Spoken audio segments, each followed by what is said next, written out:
wafanyabiashara wasivunjike tamaa, wazidi kupambana, kwa sababu biashara ni mwenyewe, na consistency na attitude inajenga kila kitu. Kwa jumla wa Kenya tuishi kwa upendo na amani, na vile vile wale ambao wanapigania siasa, tafadhalini tufanye siasa ambayo ni ya kueleweka. Wale ambao wanafanya, tutaki siasa ya vurugu. Sisi kama wafanyabiashara hatutaki vurugu kabisa. Na napenda kuambia hivi, kama wewe unapanga kufanya vurugu kwa siasa ili uharibu biashara, shame on you in advance. Unaelewa? Shame on you. Tunataka kufanya biashara tulishe familia zetu, na kufanya biashara tulipe ushuru tuweze kujitegemea.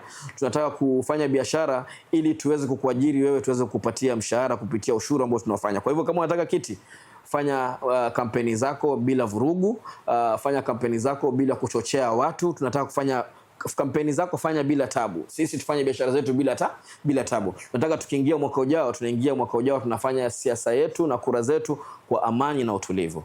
Ndasema hivyo kwa sasa. Ujumbe kabambe sana. Na nakushukuru sana kwa asante sana majadiliano yetu ya leo. Kabisa. Na bila shaka mtazamaji wetu amejifunza mengi tu kutokana na mahojiano ambayo tumekuwa nayo kuhusiana na biashara, kuhusiana na ardhi. Na kwa wewe unayetazama vile vile pia tununue ardhi, tujenge na tufanye biashara. Shukrani.